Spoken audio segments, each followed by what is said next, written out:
Muy buenas noches, bienvenidos al programa número 12 ya de Desafío 2016 aquí por la pantalla de C5N.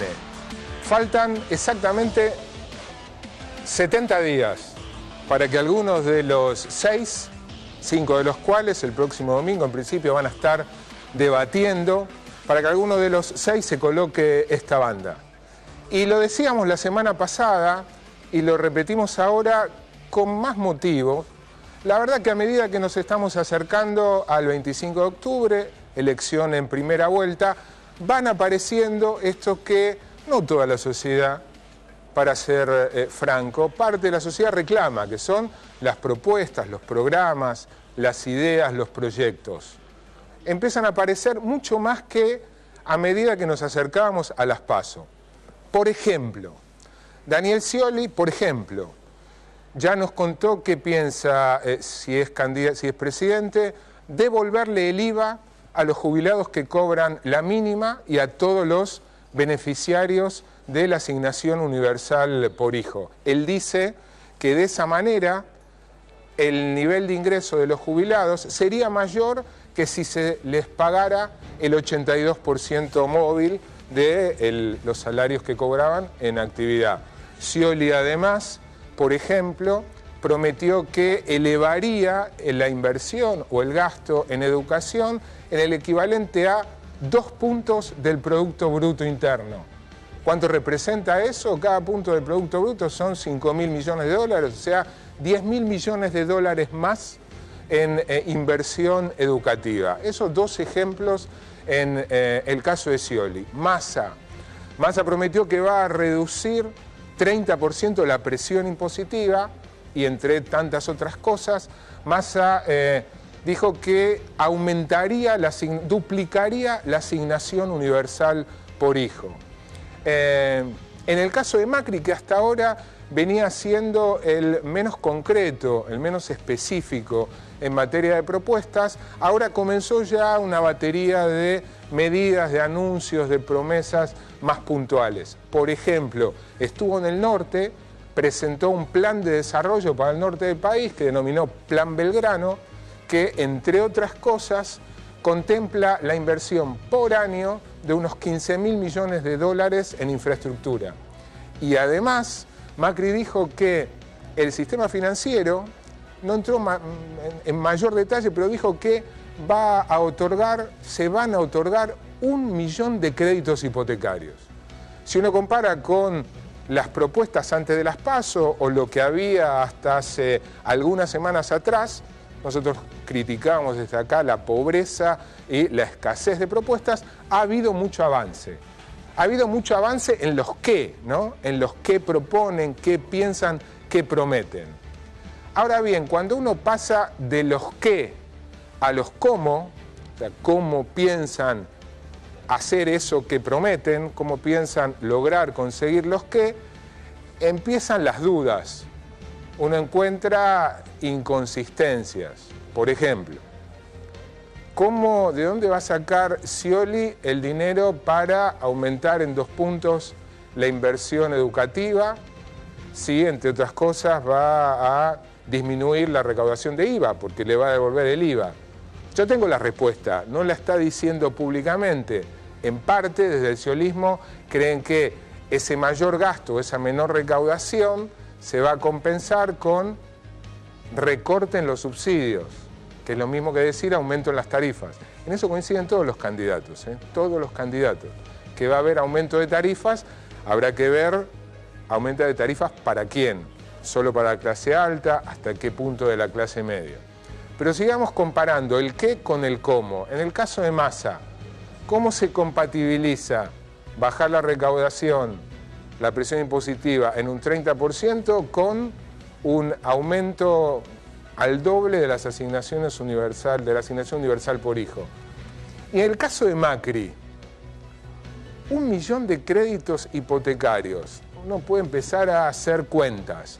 Un crédito hipotecario de 250.000 pesos, sería 25.000 dólares, ¿no? Una porción de lo que cuesta un departamento, ¿no? Demasiado importante. 1 millón por 250.000 son 250.000 millones de crédito hipotecario. Y cuando uno se fija cuánto tiene el sistema financiero de depósito, pues en definitiva los préstamos salen de los depósitos, ¿sí? El sector financiero toma depósitos y presta. Y en total de depósitos a plazo fijo hay 500.000 que están prestados a empresas, a individuos.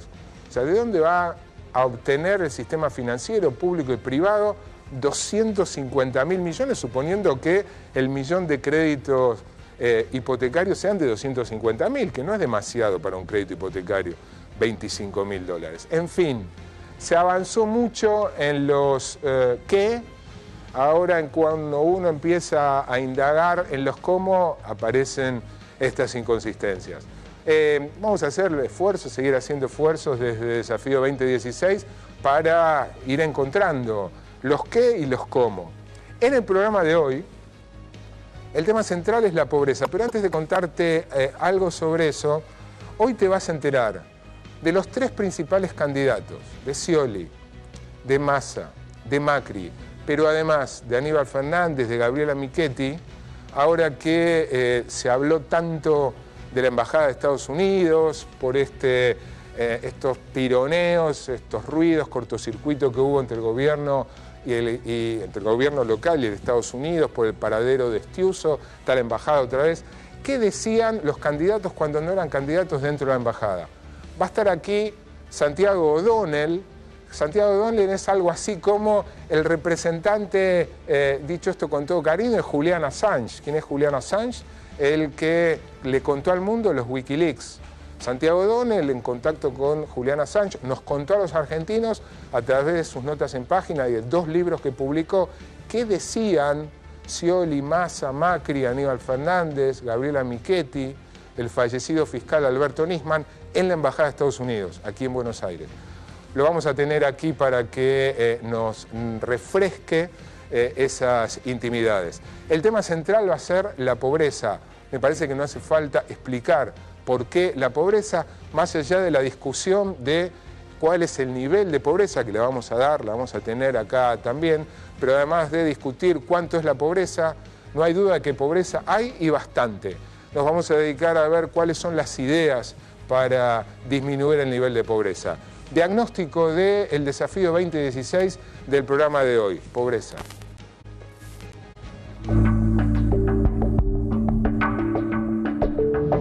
La muerte de Oscar Sánchez, el adolescente com de 14 años que falleció hace algunas semanas por un grave cuadro de tuberculosis y desnutrición, reavivó la polémica sobre la pobreza en la Argentina.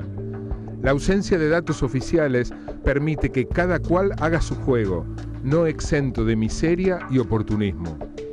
La oposición eleva la cifra de pobreza al 30%, mientras que el gobierno la minimiza al 5%. En el medio hay un abismo y una certeza. Sigue habiendo muchos pobres. ¿Por qué no hay datos oficiales?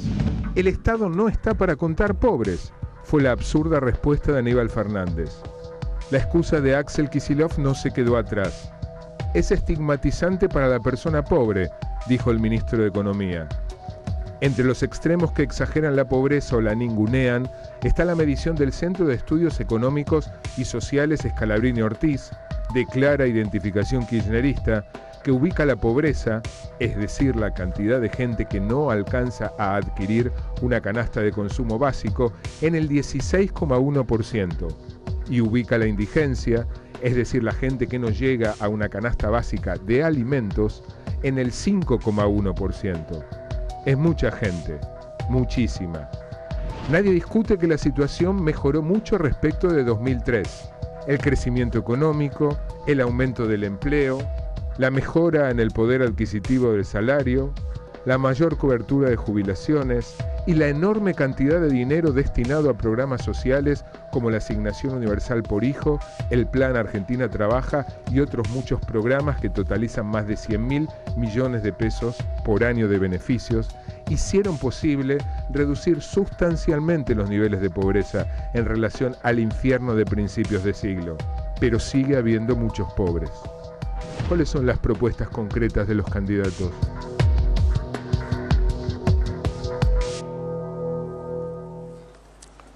Con Mauricio Gianbartolomei. Hola, Mauricio. Hola, Marcelo. Estuvimos preparando el informe del desafío 2016 del día de hoy y en un ratito, en minutos, en 2 informes, vas a escuchar muchas ideas por parte de representantes de los espacios políticos, pero también de especialistas sobre cómo se podría combatir lo que, sin duda alguna, es de los desafíos prioritarios para quien en 70 días se coloque esta banda presidencial. Pero no vamos a pasar por alto el debate de los números, de cuál es la cifra de pobreza, porque es el diagnóstico básico, cuántos pobres hay. Y es un tema en discusión, como veían recién en el primer informe, porque no hay datos oficiales. El último dato oficial, Mauricio. Primer semestre de 2013 fue del INDEC, que marcaba un porcentaje que rondaba el 5% de pobres en la Argentina. Esa fue la última medición que el INDEC, el último número oficial de un organismo estatal. ¿Por qué lo discontinuaron? La versión oficial es porque cambió el índice y un cambio metodológico. Discontinuaron la publicación porque los números eran impresentables. Recuerden ustedes, de acuerdo a la información oficial, alguien podía comer por 6 pesos por día. Se había convertido en algo indefendible, el gobierno optó por dejar de publicar. Ahora enseguida vamos a mostrarles algo que el gobierno empezó a calcular, pero enseguidita. Retomemos un poco la discusión de los números. Ante la falta de datos oficiales empiezan a aparecer lo mismo que en la inflación. Ante la falta de datos confiables de inflación aparecen mediciones alternativas. Claro, y se ubican en las antípodas según quién realiza estas encuestas. Por ejemplo, nos ubicamos en el que realizó el Observatorio de la Deuda Social de la Universidad Católica, que indicó que la pobreza en 2014 fue del 28,7%, más o menos 15 millones y medio de personas, y la indigencia un 6,4% de personas, alrededor de 2 millones y medio. Esto lo que está midiendo es personas pobres, define aquella que no alcanza a tener ingresos como para comprar una canasta básica de consumo. Exactamente. Es pobreza por ingresos. Indigencia es aquella persona que vive en un hogar con ingresos insuficientes para comprar una canasta básica de alimentos. Entonces uno asocia indigencia a pasar hambre, pobreza a no poder cubrir una canasta de consumo básico. Eso es un extremo. Ahí hay, antes de ir a la otra placa, hay una observación que hace Artemio López, que discutió mucho con la gente de la UCA, con Agustín Salvia. ¿Qué dice Artemio López para descalificar un poco esa medición? Ese número, 28,7, es el mismo que había antes de que se generalizara la asignación universal por hijo, antes de que aumentara la cobertura previsional, antes de que durante varios años, no todos, pero varios años, aumentara el poder adquisitivo del salario. Por lo tanto, antes de que el nivel de empleo o de desempleo fuera menor. Entonces cuesta afirmar que ahora haya tanta pobreza como 5 años atrás. Entonces volvemos, un extremo, la UCA, la Católica, 28,7. Exactamente. Y en el medio surgen otras alternativas, como la del Centro de Políticas Scalabrini Ortiz, que marca una línea de pobreza cercana al 16% y una línea de indigencia que se encuentra en el 5% aproximadamente. Ahí lo vemos en números. Centro de Estudios Scalabrini Ortiz, como decías, Marcelo, en el diagnóstico, es una institución afín al gobierno kirchnerista. Y la conduce Andrés hacia ahí, claramente identificado con el oficialismo. Exactamente. No es una institución, es una cooperativa. ¿Sí? Es una cooperativa que realiza este tipo de encuestas. Pobreza 16,1%, alrededor de 6 millones y medio de personas.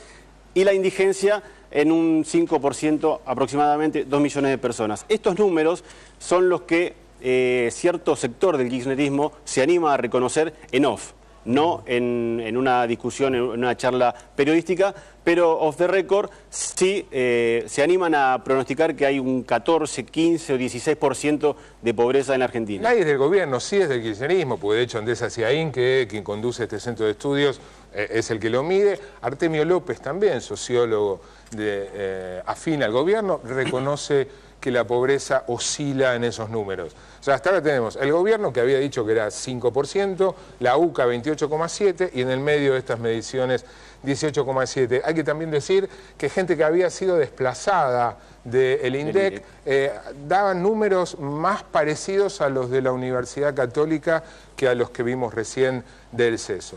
Dicho esto, bien vale recordar cuál era la situación del 2003. Lo decíamos en el informe, pero bien vale recordarlo ahora. Lo vamos a ver en números. En el 2003, en pleno infierno, un poquitito después, ahí teníamos 45%, y en alguna medición había incluso superado el 50%, con 16 millones y pico de personas por debajo de la línea de pobreza y 7.252.000 por debajo de la línea de indigencia. Claro, cualquier escenario actual es mucho mejor que esta realidad que vivíamos en 2003. Mucho mejor, claro, sin duda. Está claro. Dicho sea de paso, Cristina, en Naciones Unidas, fue, creo que sí, en un discurso en Misiones, antes lo había dicho en otra ocasión, dice que en Argentina fue el país donde más creció la clase media. Salió 23 millones de personas, se sumaron a la clase media. No cierra el dato, por 23 millones de personas es más del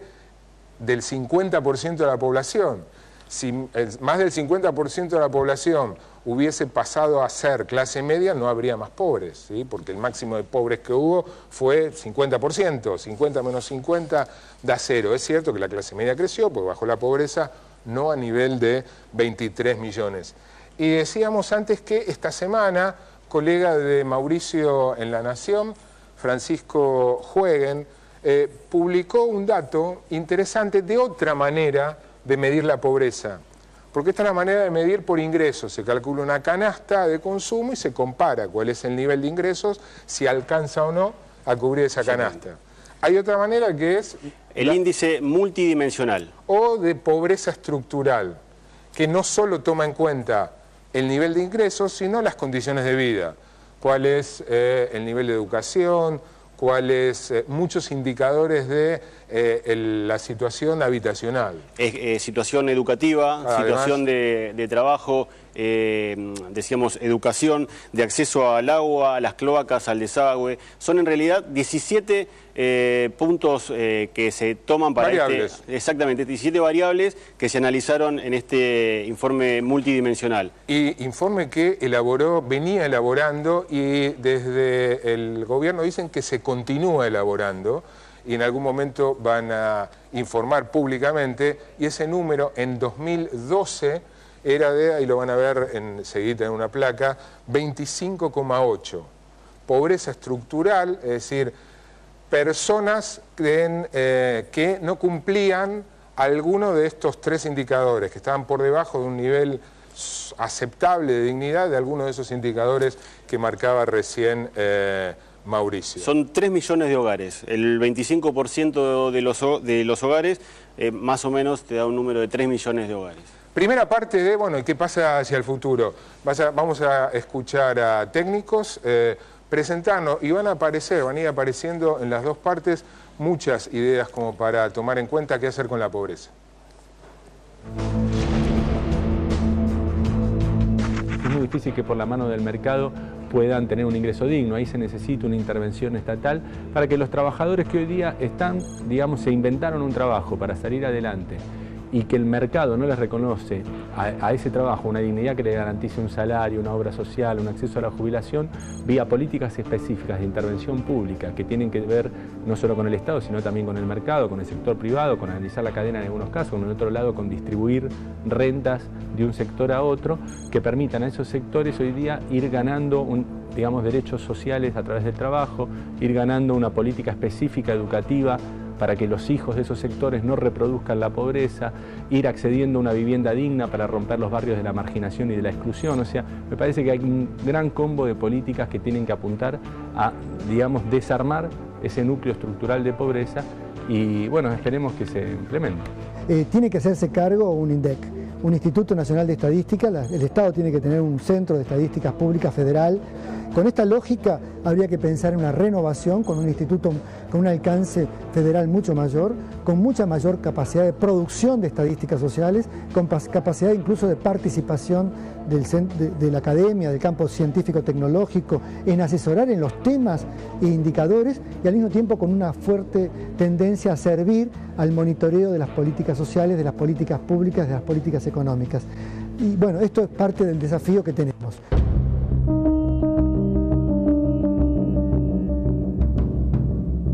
No hay una receta mágica a nivel institucional. Uno pensaría que, bueno, por ejemplo, un Ministerio de la Economía Popular, como prometió Scioli, puede ser una buena propuesta de política económica siempre que se administre correctamente y que apunte a resolver esos problemas.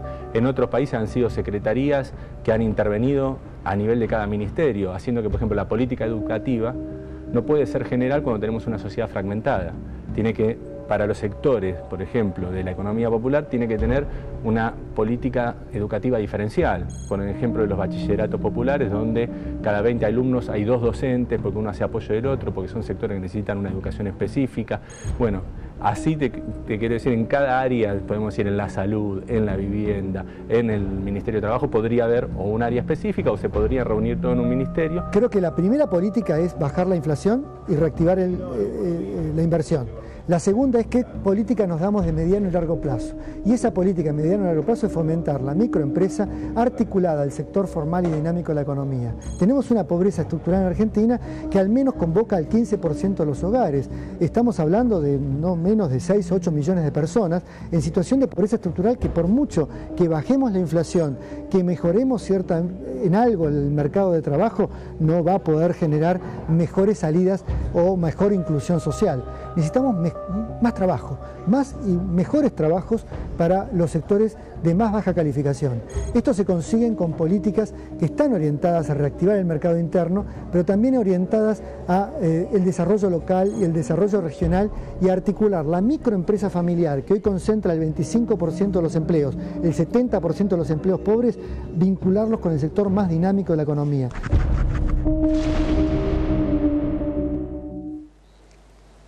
No hay recetas mágicas, escuchábamos, pero aparecían una serie de propuestas que pueden sonar obvias, pero son elementales. Más trabajo, atención a la microempresa, bajar la inflación, crecimiento, Ministerio de Economía Popular, y enseguida en otro informe vamos a tener muchas más ideas.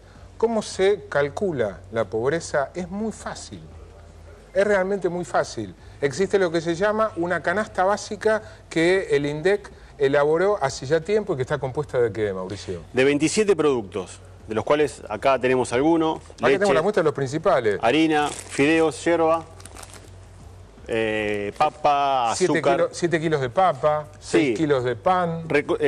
Son 27 en total. Pero, por ejemplo, esto es calculado por persona adulta, entre 30 y 59 años se considera así. 6 kilos de pan, 720 gramos de galletitas dulces, por ejemplo, 1 kilo de harina, 7 kilos de papa, carne, 6 kilos aproximadamente para una persona adulta en un mes. Eso está bien detallado. Entonces, ¿qué se puede hacer con eso? Aprovechar los precios cuidados. Y es lo que hicimos. Fuimos en base a la canasta que usaba el INDEC para medir, hasta que dejó de hacerlo, la línea de pobreza, y lo medimos según los precios cuidados. ¿Y qué es lo que arroja? Que para una familia tipo, la canasta básica asciende a 6.500 pesos. La canasta básica total de alimentos y la total.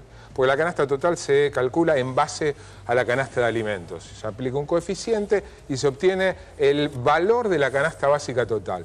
6.500 pesos es más del doble, bastante más del doble de lo que sería la canasta que venía midiendo el INDEC, que era mucho más baja, porque utilizaba precios, vaya a saber sacados de dónde, y por eso le daba cifras de pobreza que terminaron siendo impresentables e hizo que el INDEC dejara de publicarlas para dejar de pasar papelones. Segunda parte del informe, vamos a escuchar a más técnicos, especialistas y políticos con más idea acerca de qué hacer para combatir uno de los principales desafíos 2016. Para mí hay un problema que es bastante acuciante entre los más pobres, es en general, pero el tema de la vivienda. Si bien en la isla Maciel, que es donde yo estoy, se han hecho 3 barrios de vivienda, sin embargo continuamente llega muchas personas con esa problemática y que van cayendo a la isla Maciel o cada vez más lejos de la provincia buscando lugares donde alquilar. El tema de la vivienda propia, el tema del alquiler, de regular el tema de los alquileres para que no haya abusos, porque en nuestros barrios fundamentalmente se alquila, pero así, sin ningún papel, sin ninguna cosa. El pilar básico lo tenemos, que es la asignación universal por hijo. Las transferencias a las familias son la medida más efectiva para combatir a la pobreza. Sin embargo, nosotros desde CIPEC creemos que esta medida debe corregirse en un punto, que es fomentar una transferencia mayor a las familias que tienen niños más pequeños. Por ejemplo, asignar un monto que sea más similar a la canasta básica por alimentos para las familias que tengan niños menores de 5 años. No queremos, como argentinos, que ningún niño menor de 5 años viva en una familia con indigencia. Crear más industria con empleo de calidad, formalizado, blanco, eso no es fácil de realizar. Los 33 puntos de informalidad hoy ya no es solamente un problema de control que hay que hacer, es un problema claramente de estructura productiva que hay que seguir modificándolo. El fenómeno de trabajador pobre, o sea, empleado pleno, que sin embargo recibe como contrapartida un salario inferior a lo que su hogar demanda para superar la pobreza, es un fenómeno típico del trabajo informal. El salario mínimo vital y móvil establecido para enero próximo del año que viene, no llegan a cubrir la canasta de diciembre no del año del diciembre inmediato anterior, sino del año pasado, un año vista. Entonces, digamos, hay un desfasaje y además los salarios de la población están absolutamente lejos de lo que es lo necesario para cubrir, digamos, las necesidades básicas. También me parece que la política de caminar hacia el pleno empleo, que es lo que da mayor autonomía a las personas. Hoy la gente tiene muchísimo más trabajo, todavía falta mucho del trabajo registrado. Eso también son políticas para seguir profundizando. El acceso a un empleo genuino y que sea un empleo en blanco registrado, eso también son para mí políticas a continuar. Un tema fundamental en ese sentido creemos también que es la articulación de los programas de transferencia condicionadas, como en Argentina es la asignación universal por hijo, con políticas más vinculadas al mercado laboral, que fomenten la inclusión productiva de estas familias que están en situación de pobreza. No se puede pedirle a las mujeres que se inserten laboralmente sin asegurarles un lugar de calidad donde puedan dejar a sus niños y donde sus niños también se desarrollen. En algunos lugares de Brasil, en Costa Rica, hay jardines o centros de cuidado que tienen turnos de hasta 10 horas por día. En San Pablo estuve la semana pasada justamente visitando algunos, súper interesante, 10 horas para que las mujeres puedan ir y venir de sus trabajos. Yo creo que la restitución de credibilidad al Instituto Nacional es una tarea que va a ser útil, sobre todo si el próximo gobierno profundiza el proyecto que inauguró Néstor y continúa Cristina Kirchner, porque va a tener mucho para comunicar en positivo acerca de indicadores sociales relevantes, pobreza, desempleo, indigencia, con lo cual va a ser un puro activo la restitución de la credibilidad al Instituto Nacional. Me parece que el próximo gobierno en eso haría bien si es que lo reconstituye y obviamente profundiza el modelo iniciado en 2003, ¿no? Primero tendría que cambiarse absolutamente, sacar a toda la intervención. Segundo, reconstruir los programas técnicamente.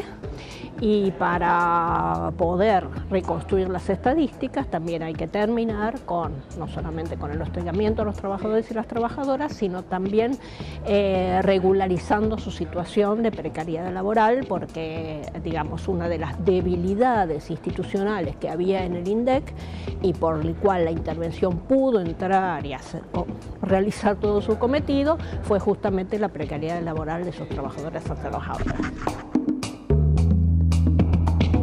Batería de ideas, ¿no? Algunas macro, aumentar el crecimiento, seguir creciendo, más trabajo. Algunas puntuales, cuando uno habla con los especialistas, todos coinciden en una medida que apareció recién en el informe que consideran clave. Guarderías, jardines maternales en los lugares más necesitados, en las villas y en los barrios pobres. ¿Para qué? Para que, entre otras cosas, las mujeres puedan trabajar, puedan salir a trabajar. En muchos casos que la mujer no puede trabajar porque no tiene dónde dejar a sus hijos, falta de escuelas, falta de jardines, falta de guarderías. Creo que han aparecido en los informes una batería de medidas como para considerar. Saludos a Santiago O'Donnell. Gracias por venir, Santiago. ¿Cómo estás, Marcelo? Editor de la sección internacional de Página 12 y, como decía antes, el Julian Assange, el que nos trajo a Julian Assange aquí a la Argentina. En un ratito, después de la tanda, nos va a contar qué es lo que decían los candidatos y algunas otras figuras importantes de la política, incluso el fallecido fiscal Alberto Nisman, aquí en la Embajada de los Estados Unidos en Buenos Aires.